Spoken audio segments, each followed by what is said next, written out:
Hello les amis, je vous retrouve pour une nouvelle vidéo sur les Jeux Olympiques 2024 et je vais vous faire le bilan de cette dernière journée de compétition ce dimanche 11 août. C'était le 16e jour et voilà, c'est fini. Toutes les compétitions se sont déroulées, toutes les médailles ont été remises et les amis, la France finit 5e au tableau des médailles. Une superbe performance avec encore aujourd'hui 2 médailles. Donc je vais revenir sur les médailles du jour avec plein d'informations. On verra aussi tous les classements, c'est-à-dire le classement au tableau des médailles.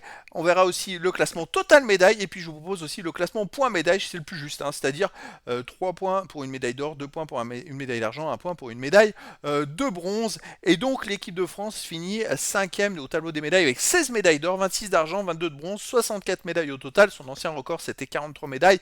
Bon, ils ont fait 21 de plus. Ils ont également pris seulement une médaille d'or de plus que leur ancien record qui était de 15 il me semble. Et donc voilà, la France fait au final deux très très bonnes Olympiades. Alors dans les trois classements, les États-Unis ont récupéré la première place du total médaille à la dernière compétition, puisque l'équipe féminine de basket a battu la France en finale. On reviendra dessus un peu plus tard. Et grâce à cette médaille d'or, les États-Unis gagnent la compétition des médailles devant la Chine avec autant de médailles d'or, mais plus de médailles d'argent. Ensuite, il y a le Japon, troisième, avec 20 médailles d'or.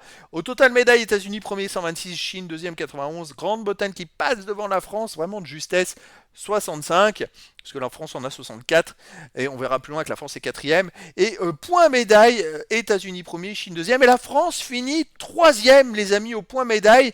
C'est quand même une belle performance. Donc on va revenir un peu plus loin sur le classement. Bon, j'ai pu récupérer les informations de 1066 médailles remises, 351 d'or, 327 d'argent, 388 de bronze. C'est pas très équilibré parce qu'il y a des compétitions, des fois il y avait des égalités et donc il y a eu plus de médailles. Par exemple, il suffisait qu'il y ait deux concurrents qui soient deuxième ex aequo, ça fait 2 médailles d'argent, pas de médaille de bronze. Dans d'autres compétitions en judo, il y avait 2 médailles de bronze par compétition. Voilà, donc ça fait un peu voilà. Mais j'ai repris les infos du site officiel olympique, donc voilà. Alors c'est parti pour cette dernière journée. La France, les amis, finit donc ces Jeux Olympiques avec 64 médailles, 16 or, 26 argent, 22 bronze et beaucoup d'émotions vraiment. Et dans ces médailles du jour, les médailles du jour, on a eu 2 nouvelles médailles d'argent avec, à commencer par le pentathlon moderne, Elodie Clouvel qui a fini deuxième, qui a obtenu la médaille d'argent. Alors la première, elle était inatteignable, hein. Franchement, la première, c'est tout simplement la Hongroise Michelle Gulias. Et elle a réalisé un nouveau record du monde avec 1461 points. Donc la Française, bon, franchement, elle ne pouvait pas faire mieux, mais c'est exceptionnel d'avoir fini deuxième. Et la deuxième médaille du jour, c'est la médaille d'argent de l'équipe de France de basket féminine. Une médaille très frustrante tellement la France a été forte, tellement elle a embêté les Américaines. Elle a mené tout le match, elle a même mené de 10 points en début de deuxième mi-temps avant de se faire rattraper. C'était très serré jusqu'à la fin, où même le dernier tir français, la Française avait le pied sur la ligne à 3 points, elle marque. Et en fait, les Françaises n'arrachent pas la prolongation, mais perdent d'un point. Un match 67-66 hyper serré. Je rappelle que les Américaines n'ont jamais perdu dans les Jeux Olympiques et que là, dans cette compétition, elles gagnaient tous les matchs en marquant plus de 90 points. Là, elles en ont mis 67 contre les Françaises qui ont été vraiment très fortes. Et surtout, elles gagnaient de plus de 17 points, de 20 points leur match très facilement. Et je crois qu'elles n'ont jamais été aussi en danger, les Américaines. Et surtout, moi j'ai vu les Françaises dominer le match dans beaucoup de compartiments du jeu et vraiment surtout quand elles ont mené 10 points, elles ont perdu un ballon bête juste derrière alors qu'elles avaient récupéré le ballon, que les Américaines étaient au fond du trou. Et c'est un peu le mal français, c'est de faire des bêtises qui relancent les adversaires. Après il y a eu quelques ballons perdus et hop ça les a remises dedans parce que les Américaines étaient vraiment au fond du trou en début de deuxième mi-temps quand les Françaises menaient 10 points. Les Françaises elles récupèrent la balle et là elles font une passe en touche. Et là je me suis dit oh là là, et ben bingo, enfin dans l'autre sens, malheureusement les Américaines sont revenues derrière. En tout cas une performance extraordinaire des Françaises qui sont décomplexées. Pour moi c'est la France qui avait le meilleur jeu collectif, hein, quand même de ces Jeux Olympiques. Et donc à voir pour les prochaines compétitions. Il y a pas mal de jeunes joueuses et ça va être très intéressant. Attention, les Américaines ne sont plus aussi au-dessus de ça que des Françaises, hein. Autant chez les garçons, après c'est l'expérience, l'ancienne génération, il va y avoir un turnover, et attention avec la jeune génération française, autant chez les filles, les américaines ne font pas une grosse différence. Là, elles ont gagné avec un peu de chance, surtout qu'il y a eu deux ou trois actions totalement litigieuses. Par exemple, alors ça, moi, ça m'a choqué, j'ai pas compris. Il y a un moment, une française qui va au rebond, alors je sais plus, au rebond offensif, l'américaine touche la balle et la met dehors, en sortie de touche. Bon, bah, les arbitres, ils donnent la balle aux Américains, alors que c'est l'Américaine qui touche la balle. Les Français demandent le challenge, c'est-à-dire font signe vision, aller voir à la télévision, pour voir ce qu'il en est. On voit le ralenti pendant ce temps-là, on voit très bien que c'est l'Américaine qui envoie le ballon en touche, mais d'ailleurs toute la salle l'a vu. Et les arbitres refusent d'aller voir la télévision et d'aller se déjuger. Moi, j'ai trouvé ça hallucinant à un moment du match où il restait 5-6 minutes à jouer, où le score était très serré, et ben d'enlever une possession de balle à la France pour en donner une de plus aux États-Unis. C'est-à-dire, ça fait un tiers de moins pour la France, un tiers de plus pour les Américains. Ça fait deux actions sur une même action. C'est énorme à ce moment-là du match. Parce que ça empêche les Françaises éventuellement de reprendre l'avantage, voire mieux. Et les États-Unis, bah, ça les maintient. Je dirais, en plus, pour la confiance, c'est mieux. Franchement, alors, une décision pareille, moi j'ai trouvé ça totalement injuste et j'ai pas compris. J'ai pas compris parce que même toute la salle l'a vu, tout le monde l'a vu. Et il y a eu d'autres décisions comme ça, un peu comme chez les garçons, où des fautes pas très claires, un peu incompréhensibles. Voilà, alors je ne vais pas revenir sur la faute sur le panier à 3 points, la faute inexistante de la française hein, en demi-finale, hein, où c'est en demi-finale contre l'Allemagne, où l'Allemagne, il y a une Allemande qui... Ah non, c'était en demi-finale contre une Belge, où je sais plus dans quel match, ou en quart de finale, où la française, elle compte le ballon, alors que les françaises mènent de 6 points, et qu'on voit bien, elle compte bien le ballon, et l'arbitre il faute, et l'autre elle marque 3 lancers francs derrière, et les françaises avaient failli se rattraper derrière. Donc bon, j'ai trouvé ça totalement injuste, mais bon, voilà, c'est ma petite remarque. Alors les médailles des Français, les amis, bah, il y en a énormément. Il y en a eu tous les jours avec du 27 juillet jusqu'à aujourd'hui, ce 11 août. Il y en a eu minimum 2 par jour. Je crois qu'il n'y a pas eu une seule journée avec moins de 2 médailles. Alors effectivement, il y a eu des journées un peu moins fastes, on va dire. Surtout après le 3 août, le 5 août, il y en a eu 2, 6 août 2, 7 août 3, 8 août 3, 9 août 2. Et puis là, le 10 août, on a terminé fort. Avec les sports collectifs, il y avait quand même, je crois, 6 équipes de France en sport collectif qui étaient en finale. C'est exceptionnel, les deux équipes de basket, l'équipe de foot, l'équipe de volley, l'équipe de hand féminin. Non, ça fait 5. Et puis je sais plus pourquoi j'étais parti sur 6. Et tennis de table, bon, ils ont fini troisième. Mais en foot, volley, handball, les deux de basket, voilà, ça fait 5 équipes qui ont été en finale. Et puis aussi le basket 3x3, voilà, c'était la sixième. Basket 3x3 homme qui a perdu en finale sur un tir miraculeux à la dernière seconde. Encore une fois, on a eu beaucoup d'échecs, soit à la quatrième place, soit pour la médaille d'or, mais de justesse, ça a tenu à rien du tout.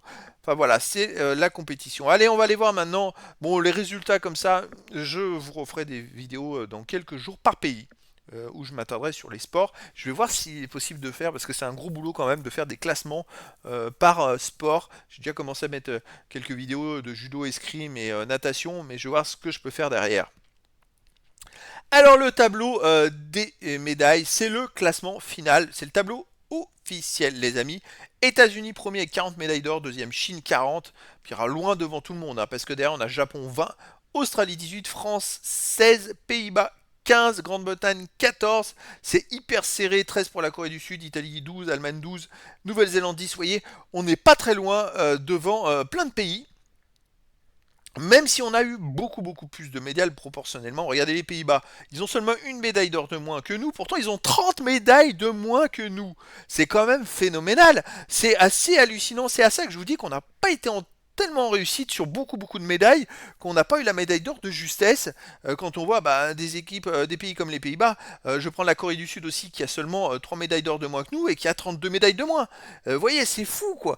Après on peut prendre le Japon. Le Japon ils ont 4 médailles d'or de plus et pourtant ils ont 19 médailles en moins comparé à la France.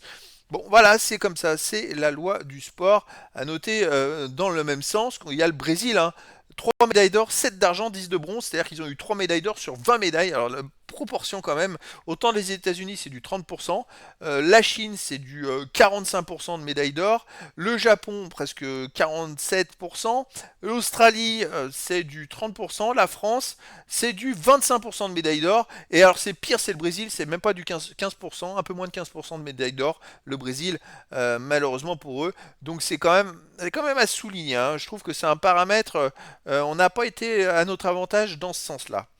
Allez, on va continuer. Il y a donc eu au moins, les amis, 63 pays différents qui ont eu au moins une médaille d'or. C'est quand même à souligner. C'est pas rien, 63 pays sur les à peu près un peu plus de 180 qui ont fait les Jeux Olympiques. Et à noter qu'il y a au moins 91 pays qui ont eu au moins une médaille, soit la moitié des pays. Alors bien sûr, il y en a beaucoup qui en ont eu qu'une, hein. Il y en a eu une 7-8, mais après voilà, je dirais il y a 10-12 pays qui ont eu qu'une médaille, mais c'est comme ça, c'est la loi du sport. Alors maintenant, le classement total médailles, les États-Unis encore en tête avec 126 médailles. Là, c'est quand même bien équilibré, 40 or, 44 argent, 42 bronze, c'est quand même plutôt pas mal, hein. Devant la Chine, 91 médailles, après loin derrière, Grande-Bretagne 65 juste devant la France. La France, il manquait qu'une médaille pour finir troisième, parce que si on était ex aequo, on aurait été troisième vu qu'on a plus de médailles d'or que la Grande-Bretagne. C'est quand même dommage, vraiment. Bon, on finit quand même quatrième, cinquième au classement des médailles officielles, quatrième au total de médailles. C'est quand même pas rien. Après Australie 53, cinquième, sixième Japon avec 45, septième Italie 40, huitième Pays-Bas 34, neuvième Allemagne 33, dixième Corée du Sud 32. Puis après, ça descend assez vite avec, vous voyez, le Brésil est quand même 13e, même s'ils ont que 3 médailles d'or, avec 20 médailles pour le Brésil. Il y a au moins 22 pays qui ont eu au moins 10 médailles au total dans ces Jeux Olympiques. On va revenir plus en avant, il y en a même 48 qui ont au moins 5 médailles. Voilà, et maintenant on va s'intéresser au classement point médaille, donc 3 points pour une médaille d'or, 2 points pour une médaille d'argent, 1 point pour une médaille de bronze. C'est le classement le plus juste, hein. États-Unis, premier avec 250, deuxième Chine 198. Ils ont été très forts les Chinois. Je trouve qu'ils ont même maintenu l'écart parce que les États-Unis avaient pris un écart et je me demande si sur la fin ils revenaient pas légèrement. Très très fort. Ensuite la France a fini troisième avec 122 points. Alors la France est très très loin, hein. C'est un écart monstrueux puisque les États-Unis ont marqué 2 fois plus de points que les Français. Et après, la Grande-Bretagne est juste derrière la France, quatrième avec 115 points, 7 points de moins. Ensuite, l'Australie 108, le Japon 97, l'Italie 77, les Pays-Bas 71, l'Allemagne 70, 10e Corée du Sud 67. Après, bon, ça descend Canada 52. Et puis ça descend assez vite. On va voir combien il y a de pays qui ont au moins 10 points. 42 pays ont au moins 10 points. Alors pour avoir 10 points, c'est au moins 3 médailles d'or et une médaille de bronze, hein. C'est pour vous dire. Donc ça veut dire quand même 42 pays qui ont quand même plusieurs athlètes capables au moins 4 médailles, si vous voulez. C'est ça qui est important. Et donc sur la fin, bien évidemment, ceux qui n'ont qu'un point, ce sont ceux qui ont eu qu'une médaille de bronze. Donc voilà les amis, c'est la fin de ces Jeux Olympiques. C'était franchement des compétitions vraiment très intenses, une ambiance de fou. Je pense que la cérémonie d'ouverture a bien lancé tout ça. Le public français, l'engouement, ça a été exceptionnel franchement. Et puis moi j'ai beaucoup aimé aussi les compétitions dans des endroits incroyables. Franchement c'était magique avec des performances hors normes. C'est une très très très très belle Olympiade. Franchement, je dirais que la France a fait honneur je dirais à son pays et aux Jeux Olympiques, je trouve. La France est mise au service des JO et bravo en tout cas aux athlètes qui nous ont donné autant d'émotions, que ce soit les Français mais aussi les étrangers. Il y a eu quand même de grands moments dans toutes les compétitions, vous voyez, c'est quand même pas rien. En tout cas voilà, je vais voir si je peux vous proposer des vidéos petit à petit à venir sur plus précisément sur les sports, aussi sur les médailles par athlète, on va voir, hein. Je vais voir ce que je peux vous proposer, et puis aussi sur les pays individuellement, parce que là c'est vrai que au travers de cette vidéo, je parle surtout de la France, mais je vais voir si je peux vous proposer des vidéos aussi par pays, les États-Unis, Japon, Chine, faire une vidéo récap avec tous les classements de ces pays-là concernés. En tout cas, voilà, au final, la France finit 5e au tableau des médailles, avec 64 médailles, 16 médailles d'or, 26 d'argent, 22 de bronze. Elle est également quatrième du total médaille avec 64 médailles, donc, et au classement points médailles, elle est troisième avec 122 points. Une énorme compétition de l'équipe de France. Et donc, ben voilà, maintenant, il va falloir voir si on peut confirmer et faire mieux dans 4 ans. Il y a quand même eu énormément de médailles obtenues par des très jeunes sportifs et très jeunes athlètes français, que ce soit en canoë-kayak, que ce soit en ping-pong, que ce soit, je dirais, dans les sports collectifs. Il y a eu quand même beaucoup, puis Léon Marchand qui n'a que 22 ans. Ah, bien sûr, Teddy Riner, bon, il a dit qu'il essaierait, mais bon, il n'est pas éternel non plus, même si c'est exceptionnel ce qu'il fait. Mais voilà, on va voir ce que ça peut donner dans 4 ans. Je pense qu'il y a beaucoup de jeunes athlètes qui peuvent confirmer dans 4 ans. Mais alors attention, parce qu'il peut y avoir de la relève en face, hein. C'est bien beau, mais il peut très bien y avoir un autre Léon Marchand dans un autre pays, et puis voilà, ils se partageront les médailles. Ça va être à voir. En tout cas, voilà, c'était des Jeux Olympiques passionnants. Et voilà, donc les amis, ben, place maintenant à la cérémonie de clôture, et puis je vous dis à très bientôt pour une nouvelle vidéo.